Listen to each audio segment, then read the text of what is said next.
Hello everyone, welcome to Radically Loved Radio. I wanted to create a place where people can go to get inspired, get motivated, or find some clarity and get tools to create a radically loved life. I will do my best to provide information on a variety of subjects, including yoga, holistic health, life coaching, spirituality, meditation, and overall mindful living. Each episode will bring you some of the world's best spiritual leaders, entrepreneurs, yoga teachers, coaches, along with some of my closest friends, and we will talk about their life experiences and journeys to create something more out of their lives and how they continue to grow to make that happen. Hey guys, Rosie here. I just want to say I am so grateful that you're listening. We are just getting a massive amount of response on this podcast, and I am so grateful that you're a part of this radically loved community, that you're enjoying the content and that you're enjoying all the guests and that you're still here and you're still working on yourself and your journey and your path. And I pray that you've received some tools listening to the guests or listening to any of my ideas or topics on meditation or yoga and how these tools can help you create a life of purpose.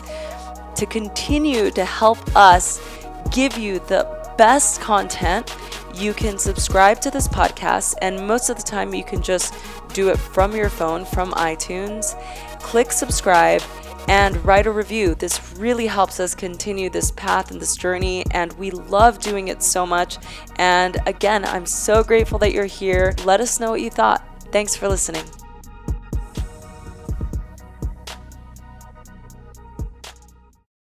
Robert Sturman is a visual artist, a dedicated yoga practitioner himself. His work has increasingly focused on capturing the timeless grace and embodied mindfulness of asana.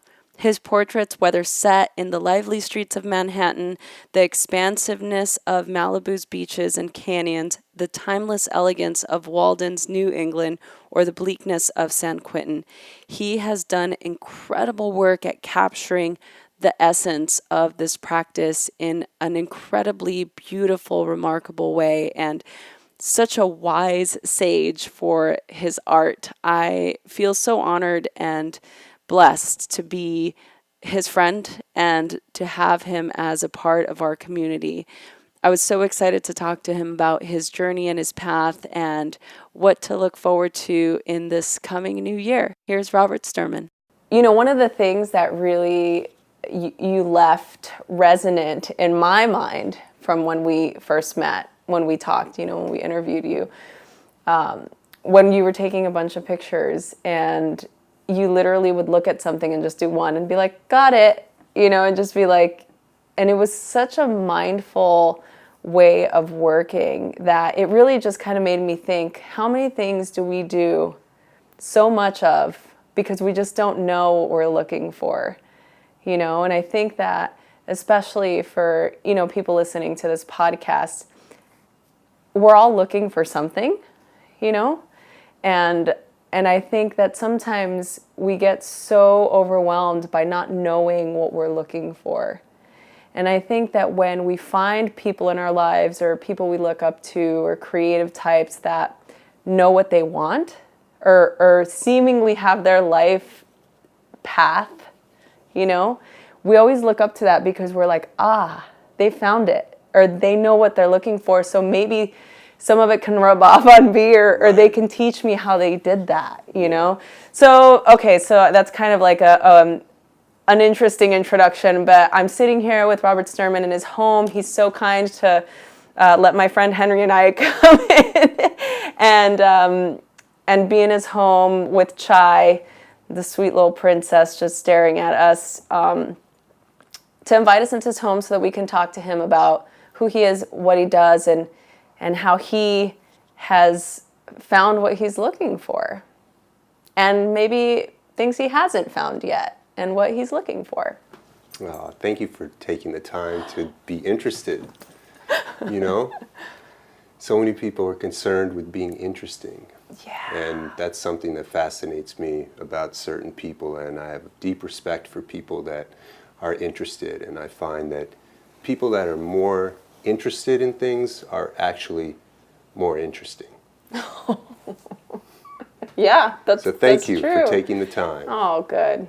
Yeah, thank you. To see me. And getting back to, I could tie that in with what you just said about the decisive moment. Yeah. You know, I'm a professional photographer, so I'm going to work on things that try to evolve in a way that is very direct and mindful. So when I was a student and apprentice, when I was 19 to a professional photographer, he gave me an assignment, and that was to go up to San Francisco, and there was just one exposure in this particular camera that we were using.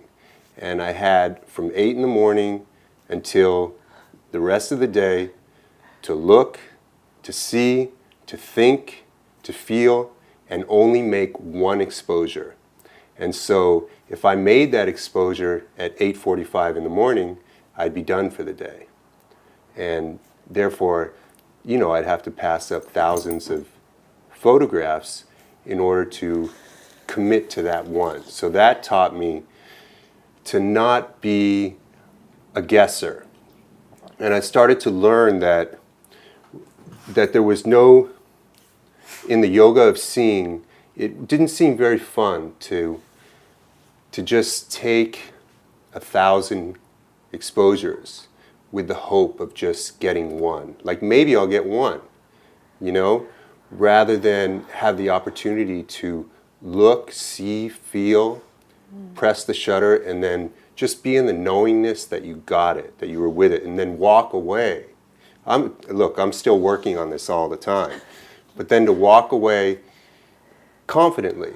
Oftentimes you walk away and you say, man, I came all the way to India, I better make sure that I got this shot, and you know what, am I being an underachiever? But so all those kind of thoughts come through. So there's a zen about it, and it's a yoga of seeing. Yeah. And so, and I know, you know, your work, and obviously this is, the yoga world is very, very prevalent in your career. How did that happen? Did you see it when you were first wanting to become a visual artist? Did you see your path going in the direction of yoga? No, not at all. But one thing that I did know, because my heroes in the history of art had exemplified this, is that whatever your life is, that's what your work is going to become. Like Van Gogh, he lived with the potato eaters for a year, and he just painted the potato eaters. And so what happened for me was I wanted to rewrite the story of what it meant to be an artist, because I found that my heroes in the history of art lived lives of self-destruction. And it occurred to me that while I was sitting in a museum in Italy, that the works of artists are housed in these facilities, these buildings that are millions and millions of dollars, and with security guards, and there's so much respect for their work, yet the artist wasn't self-respecting. So that's when my journey as a yogi began, because I wanted to say yes to myself and not, I mean, so many of my heroes, they just lived completely destructive lives. And I thought something's a little off with that. Like, why not try self-respecting, and then the work, you know, taking just as good care of myself as the work is taken care of. Yeah. And I think that's so beautiful that's, you know, the precedents that you've created, not only in your life, but just as somebody who's in front of the public, whose work has been featured in countless magazines and like everything, you know. I think it's such a great example, providing that, you know, you can live a healthy life and create awesome art, you know. Yeah. But getting back to that, so I started to practice yoga. Yeah, you know, I grew up in Los Angeles, so my first class was at Yoga Works, and yeah, that's right. We're very rare, aren't we? Yeah, we are. So my first class was when I was 19 years old. And so I dabbled in it here and there. I just always knew it was there and had an idea, had heard about it, and heard it helps people to sit still, breathe, meditate, be limber, strong. So I'd heard that this thing called yoga could help people. And eventually, that was when I was about 19, but it wasn't until I was about 30 that I really started to take some classes. And then I took classes for a couple of years, and I just happened to look around and see that the yogis, the asanas, it was some of the most beautiful, expressive, figurative poetry I had ever seen. And so I decided that I was going to study it and I did a whole series called Impressions of Yoga, Poetry of the Gods, and that was with a Polaroid process that I used to do, where I used to hand carve the images before Photoshop. So it lended itself to a breathing effect. So the work, it expressed what yoga felt like.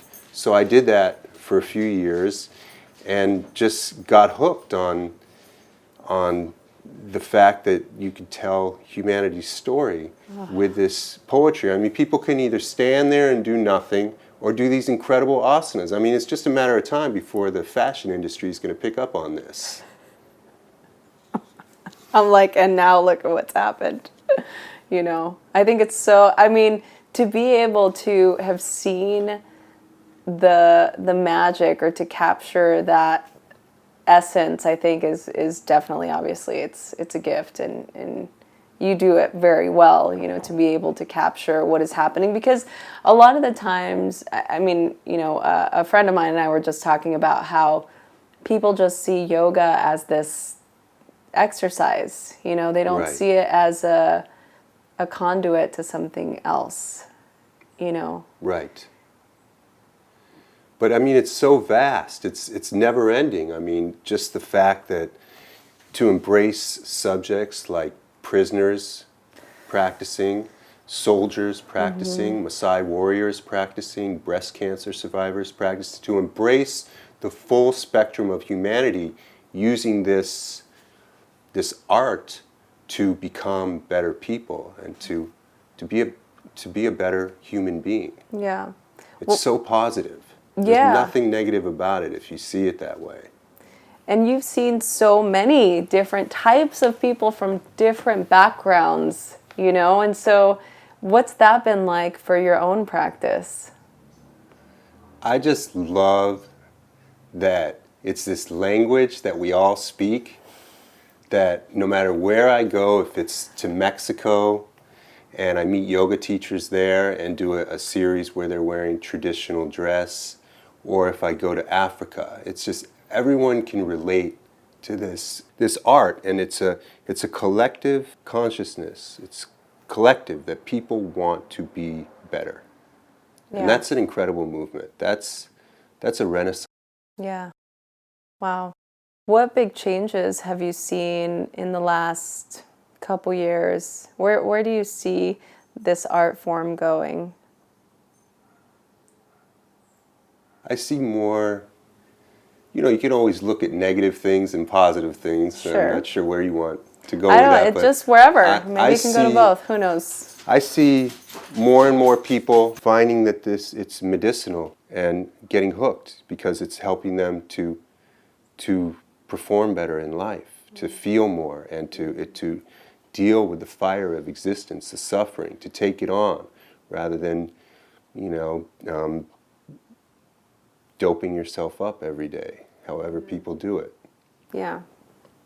Well, by disengaging or not wanting to be connected. Yeah. You know, so much of yoga is really about, you know, finding the interconnectedness between all of us, and it's that common thread that you're talking about, you know, how we're all just bringing it to yoga asanas. We're all doing the same asanas, you know, we're all doing the same movements. Right. We're all made of the same things. Right. You know. Yeah. I think it's so important, especially now, for us to be able to really wake up to that. Yes. And it's fun. And especially with social media, it's that people are so connected Yeah. with the art form. Yeah. What do you say to people that, maybe feel that, just going to social media, seeing, how yoga is only the different positions that the body moves in, and they think that they can't do this practice because their bodies can't do an epic back bend Right. or something. What would you say to them? Well, I experienced that a lot personally because the most common thing that I hear from people is that I can't do what all those models are doing in your work. But if you really look closely at my work, there's so much of it is simplicity.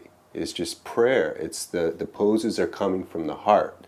So I guess it could be intimidating, but I think that what I try to do is honor the poses that are coming from the heart and celebrate those. And like for instance, if it's an acrobatic pose, that's cool and all, but if it's not coming from the heart, it's not the language that I want to use. So, but if it has both, that's great. But if I had to choose one, it's always going to be, something coming, a gentle ustrasana or hero pose, just something coming from the heart.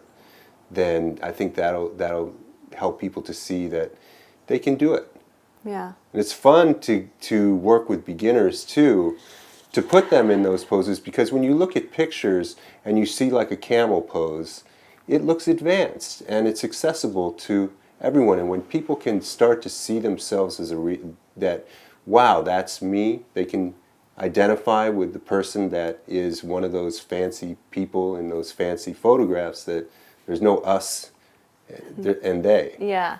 Then it's like you're able to really bridge that gap for them. They can relate. Yeah, that's fun. That's fun. That's the power of photography. Yeah. Well, I think that that's the power that you've created. So I don't know that all yoga photographers are the same, and Maybe again, not. I wouldn't call you you're a visual artist, like you're creating art, Yeah. and so I think that your work really is authentic and it really expresses that because, as I said, for the people listening, I mean, you can just go and look at his work and you'll see the range and the scope of people that you've photographed, and it all looks beautiful, and you really do capture that. So going back to what I was saying in the beginning, for you, being able to capture that moment, and you said that, you utilize the tools from your apprenticeship to be able to just find that moment. How do you think we can begin to find what that is for us? And, maybe not in photography, obviously, but like in other aspects in our lives. Like, Right. do you know what I'm saying? Yeah, it's photography just has the advantage that it lasts forever.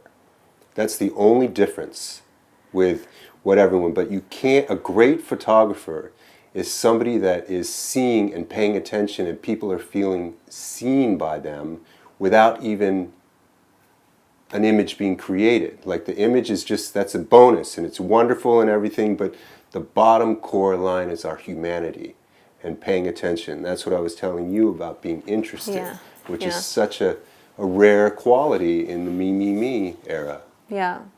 Yeah. Because it's more, how are we more alike than different, right? I love that. Paying attention, because we could just, like, you could be here and you have this great podcast and everything, but your likability is not really, I don't really like you, and what would be the point of all that, So it's the core is that we like each other. Yeah. And that's the bottom line. That's the namaste. That's my light recognizes and honors yours. Yeah. I love that. That's so great. Everything else is like worthless without that core. And then it doesn't matter what you do. My mail carrier has just got the best vibes, and it just brightens my day. That's it. But with a photographer, that the work we do goes on living and continues to reflect back to somebody. But it's also tricky because I've worked with people that they didn't leave a nice feeling with me before. And unfortunately, they have to live with me for the rest of my life. People should understand how sensitive. We're not idiots. Just because the photograph is beautiful, there's an energy behind that we remember. Even though we might say we don't, we're not stupid. We're not stupid. So my intelligent self remembers a bratty, entitled person. Wow. Yeah. That's so, I mean, I don't even know. Wow, that's true, because what you're creating is something, it's a living thing. Yeah, and it goes on living forever, and we're making billions and billions of them every day, and we have to live with these things that we used to not, we'd have the experience and then go away and never be reminded of it again. Yeah. Now it's always there. Yeah.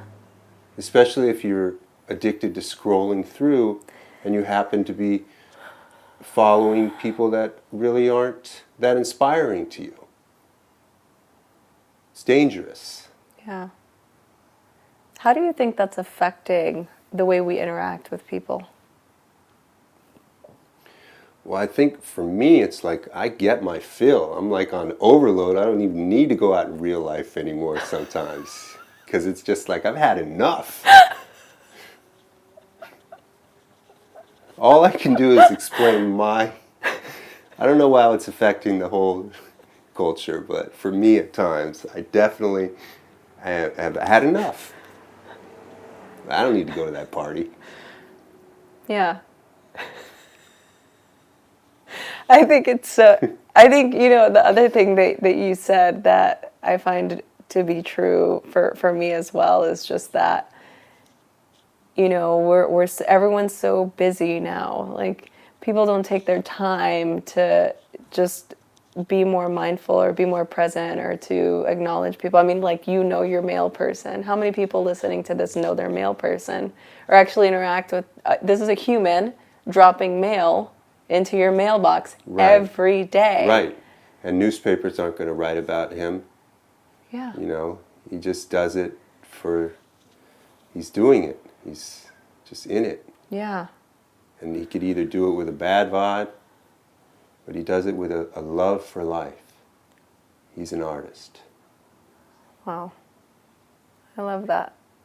And I think that that's really what draws me to your work, and obviously just knowing you and really respecting what you do and the energy that you're emitting out into the world, is that you can see it, that you see. You're a seer. You can see everything that's happening, and you have the gift of being able to capture it for us to be able to see or to decipher for ourselves.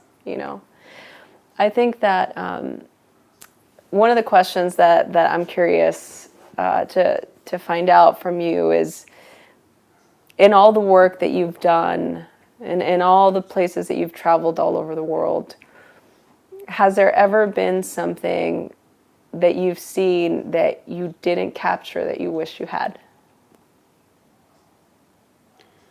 Well, let's talk about that I just returned from India. Yes. So I'll keep it very present and tell you what I struggled with. Okay.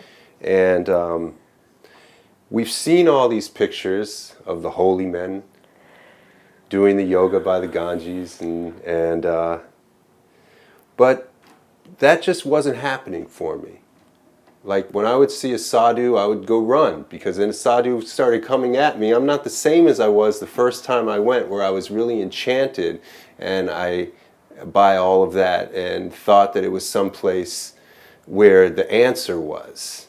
And I didn't go to Varanasi, where there are real sadhus practicing on the Ganges.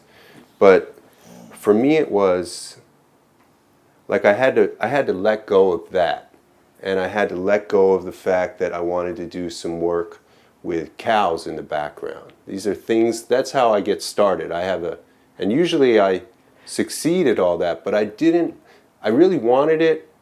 I thought I wanted it, but when I got there, I ended up at this school called Mother Miracle School. which you saw the video. And I realized that that was much more important than just perpetuating this idea of India, that there's these holy men practicing yoga and cows, all of that's all cool, and a lot, that's what artists go and capture, and they do it beautifully.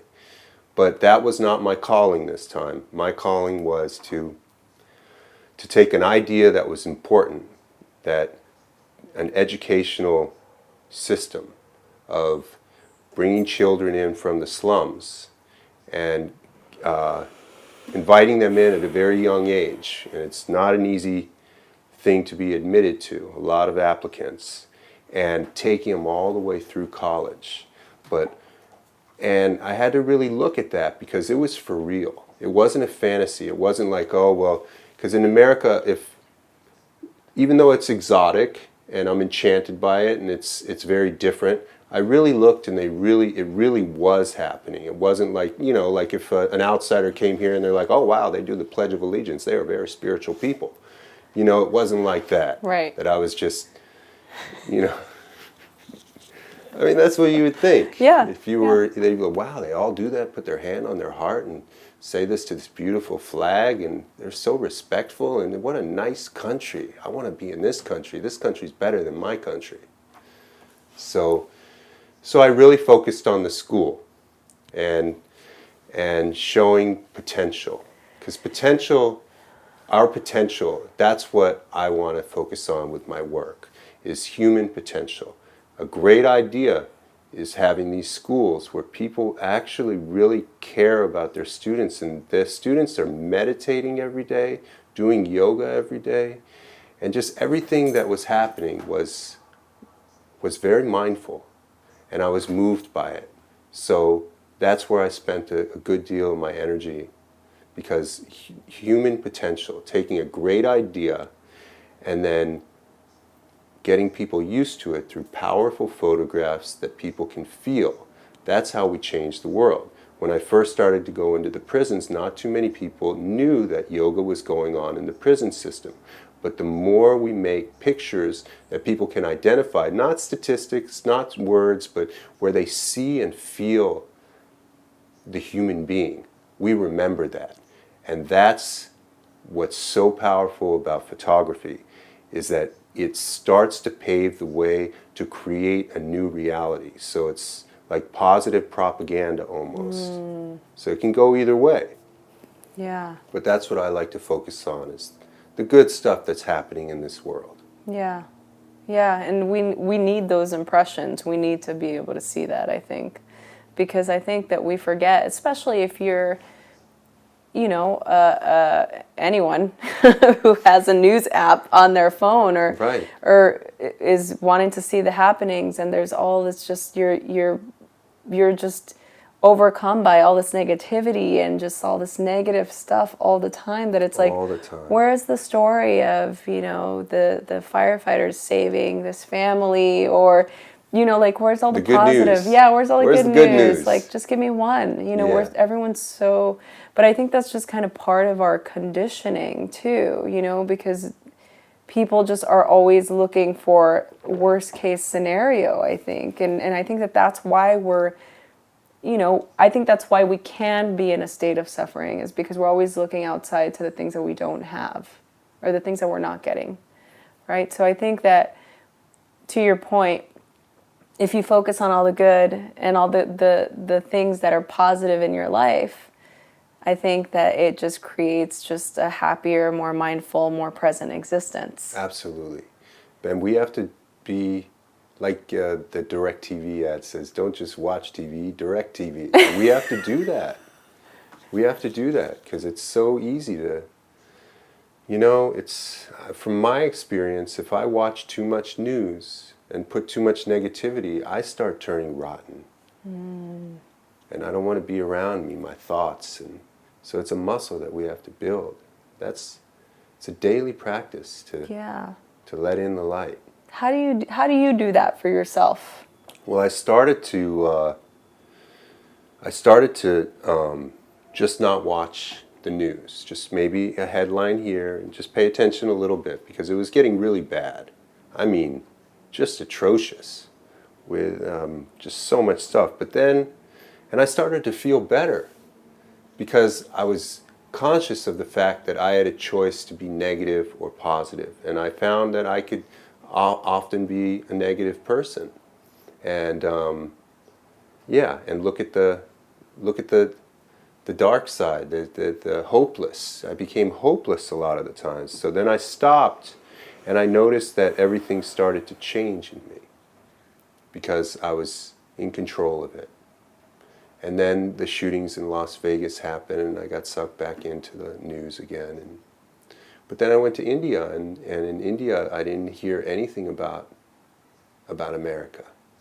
It's not there on their radar. What's going on here? So it's nice for you to be able to kind of disengage from... Yeah, and see that there's a whole world out there that where they're thinking about other things. Yeah, positive things. Yeah, maybe. I don't know, but definitely not American things. What advice would you give people that are listening that are wanting to create art or wanting to create something that's going to leave a life-lasting impression in the world and feel maybe a little bit discouraged because they feel unoriginal? What would you say to them? Yeah, it's the trickiest thing because every time that I can only speak from my experience, but when I start feeling unoriginal, I realize that I need to stop looking outside. And the more sincere I become, the more authentic it is. And if it's true sincerity, then it won't matter even if it looks like others' stuff, because the work is in the sincerity. That's really beautiful. What area in your life do you feel the most free? Like what are my choices? Oh, I got it. Making art, taking pictures, reflecting the beauty, enjoying what I'm seeing and creating with it. That, if I could do everything else, a tenth is positive and without any conflict, then I'd be a master of life. But it's my gauge. It's the one thing that I do that comes very natural and without question. Like what you just said about being original. Just there's no question. It is. It's very direct. It's my dharma. But I'm very primitive in other areas. You know, my mother triggers me and all kinds of things. Oh, so you're just like all the rest of us. Oh, I'm the worst. I'm a disgrace to humanity. Completely. I always laugh when people contact me or I get messages, on like Instagram or email when people are like, your life must be so peaceful and everything's just so great. And how can I have my life be more like yours? Like you have a ritual and I'm like, I am a mess. Right. Like most of the time I'm questioning everything. Like I get panic attacks. I'm a perfectionist. Wow. Like, See, and that's wonderful to know. Because I thought you were perfect. Oh, stop it. No, I'm looking at you right now. I'm like, nothing's wrong with her. She's got it together. She's leading this incredible interview. She's glowing. She's relaxed. She's awesome. And then here you are talking about falling through the cracks, panic attacks. Yeah.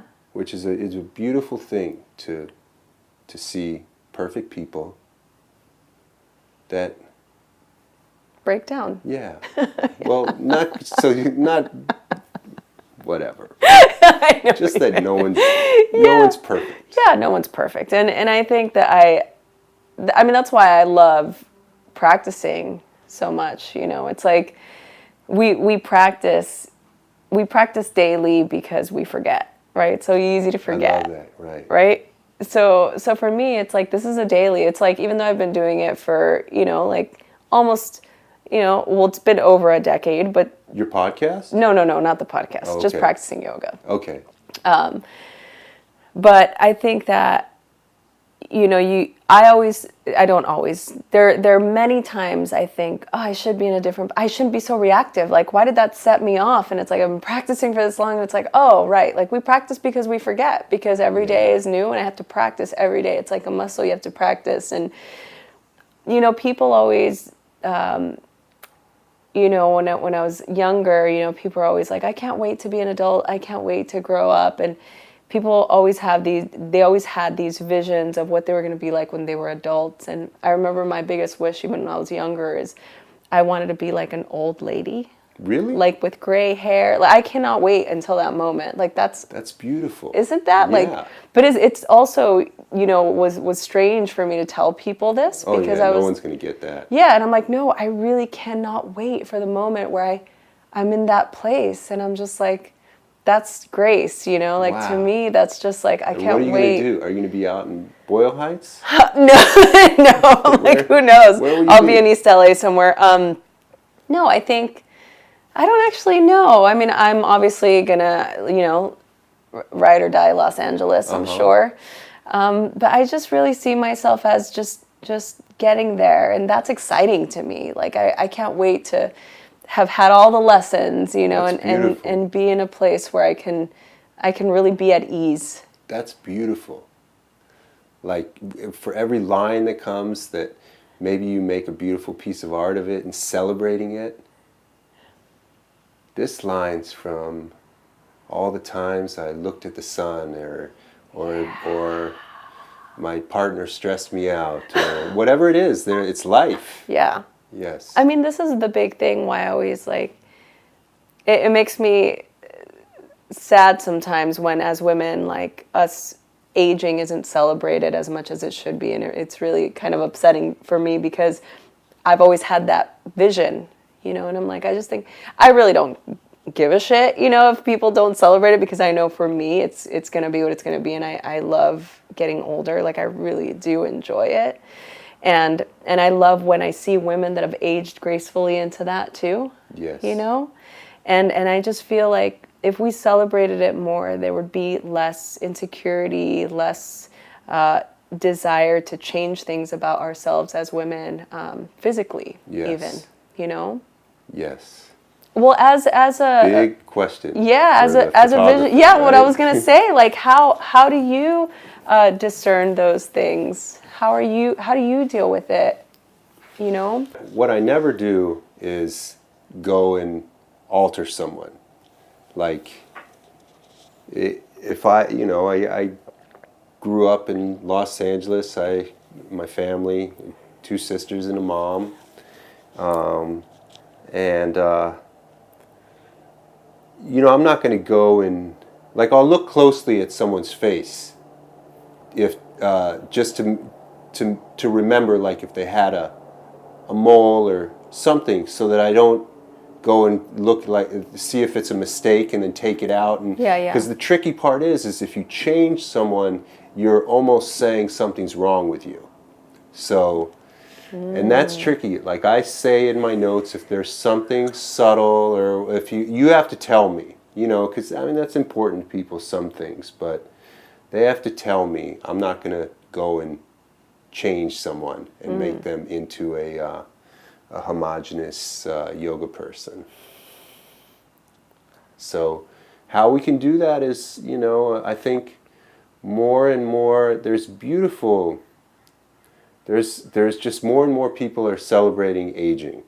And there's a woman that I worked with named Kristen in New York, and she wrote a poem for a picture that we did, and it says, "Please don't touch my lines, let my lines touch you." And then she goes on about how this line's from this experience, and this is from when her dogs did this, and she gives a whole history of her life. And she's talking to the photographer, and it's beautiful. Oh, I love that. I love that. Yeah. So we just need more of that, but it's, some people do it, some people don't. And it's tricky. Yeah. Yeah, and I get it, and I respect where anyone is with that process. You know, I'm just saying for myself, like I really, you know, this experience is only happening one time in your life. Right. And I feel like, why remove anything about this perfect moment? Why? I love that. Right? That's a great mission. You're the poster child. Oh, stop. Yeah, seriously. If you ever need someone to photograph these stories, then I would be happy to. Oh, good. Maybe we should do that. Go around and create these moments for people. That would be really cool. Idea. All right, we got to mark that. Okay, so I do want to respect your time. We're kind of coming towards the end of our time here, even though I have so many other questions I want to ask you about. I think one of my main ones, especially we both grew up in Los Angeles, and even though, you know, I grew up on the other side of the tracks, we're still both from here. Yeah. And I think that for me, it was very, being a teenager was a very pivotal time. And I know that for you, like, that's kind of when you found your art and what you wanted to do. And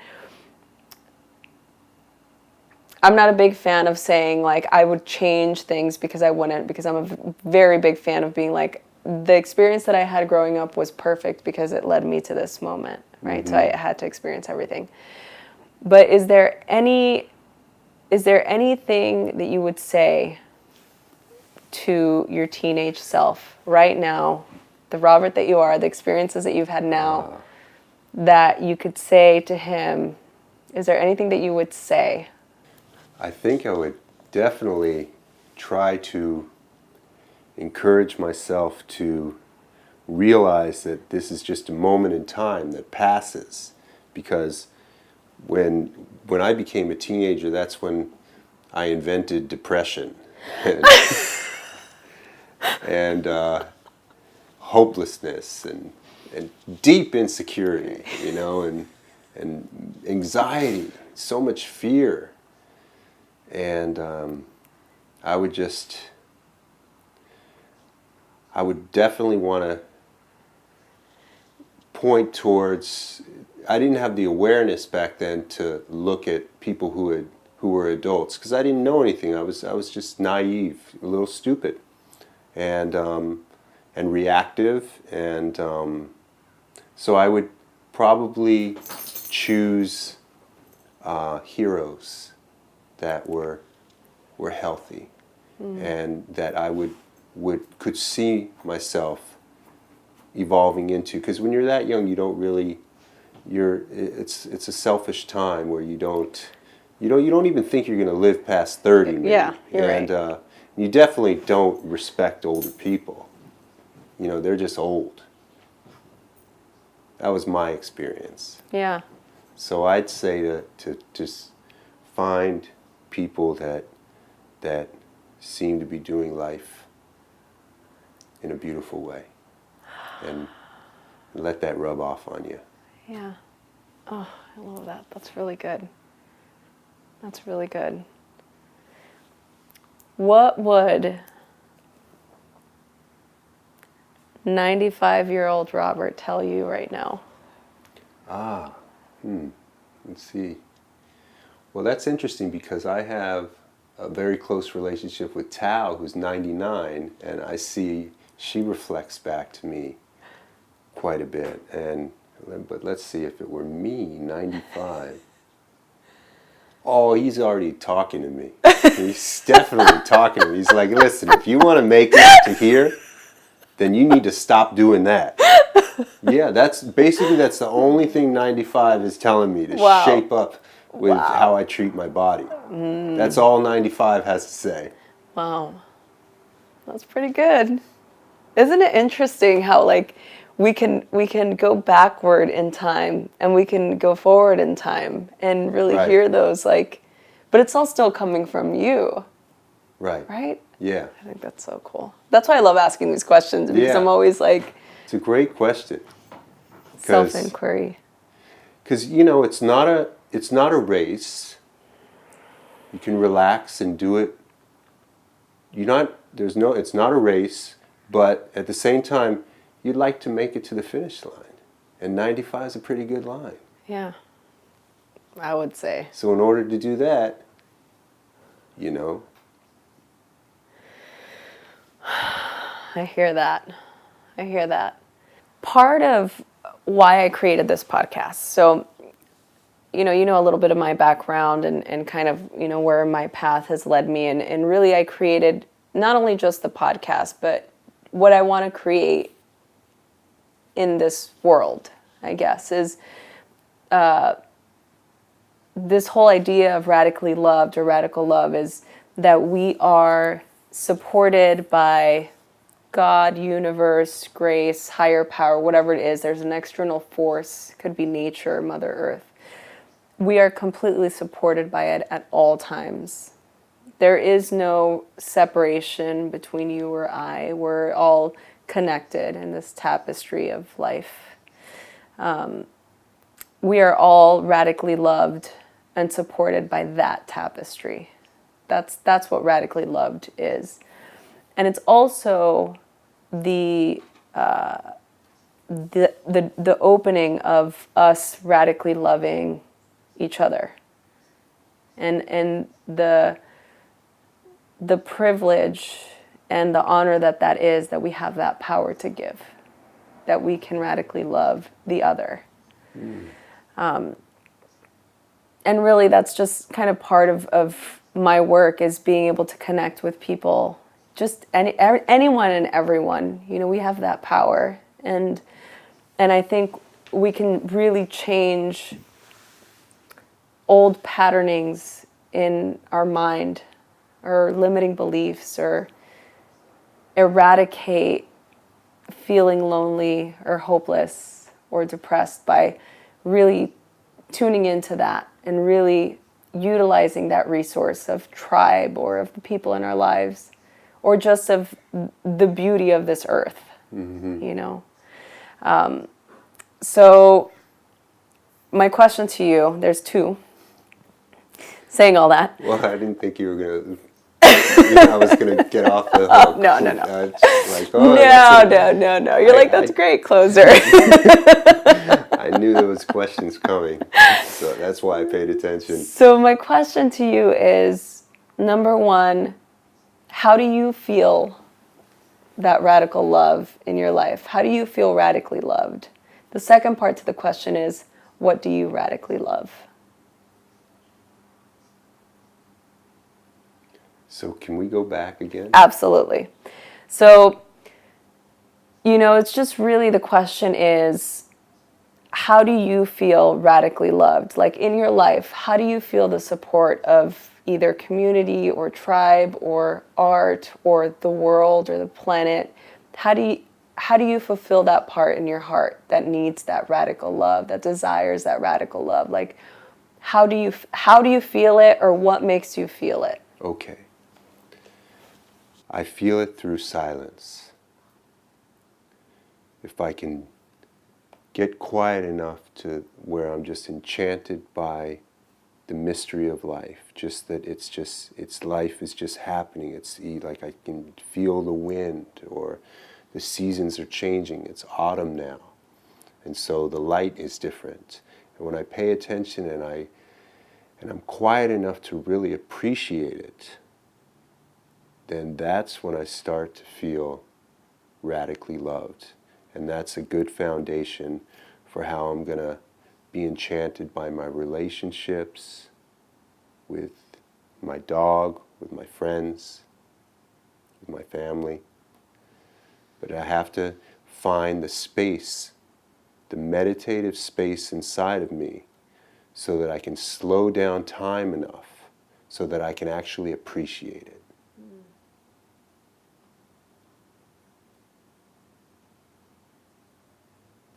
I love that. I wanted to just take a moment and really just, yeah.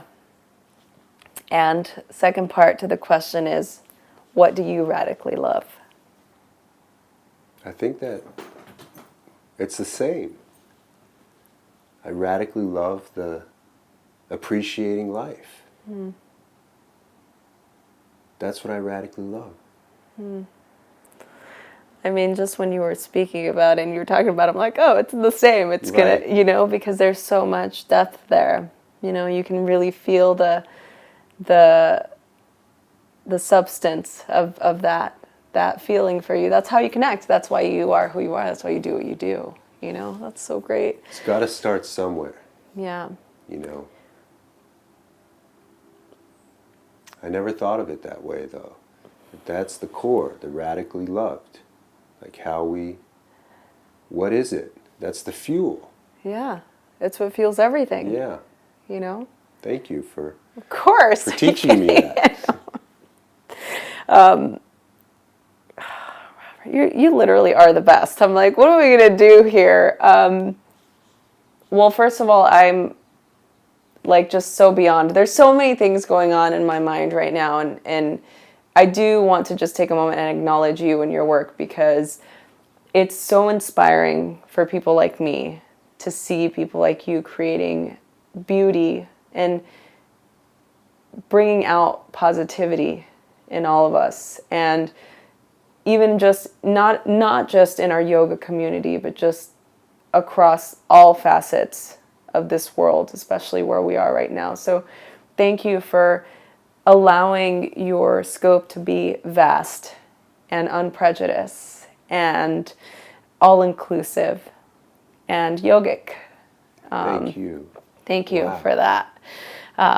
And I love your work, and I'm so inspired by it, and I'm excited for us to continue our relationship. Absolutely. And I to want to come to wherever your house is. You're Have totally dinner with your family, okay?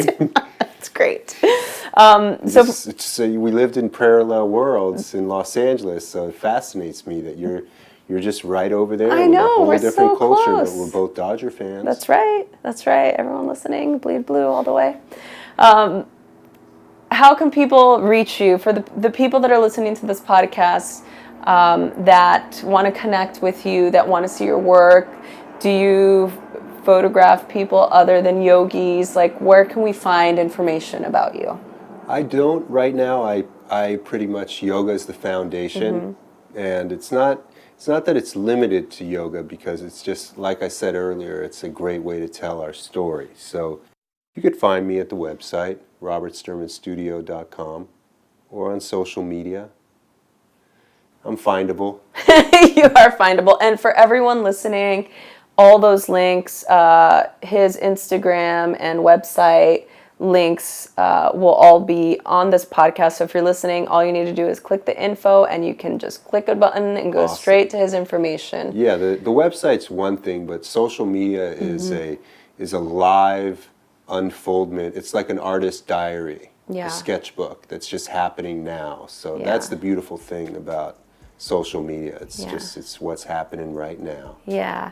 And so if you are listening and you liked this episode, definitely share it with your friends, and, send Robert a message and tell him how much you loved this episode.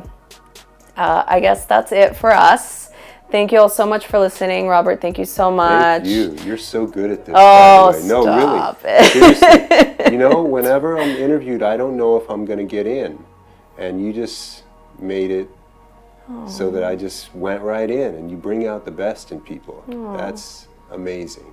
Thank you. Yeah. That's very sweet. I'll take it. Thank All right, you. cool. And Chai, thank you so much for letting us hang out. And that's it. We'll talk to you guys soon. Thanks for listening. Hey everyone, I hope you enjoyed this episode. I am so excited to continue to do this. Please share this with your friends. Email us, message us on Instagram at Rosie Acosta, or on Twitter at Rosie Acosta. Subscribe on iTunes, write a review. We love doing this, so please help us continue to keep this podcast going. Thanks for listening.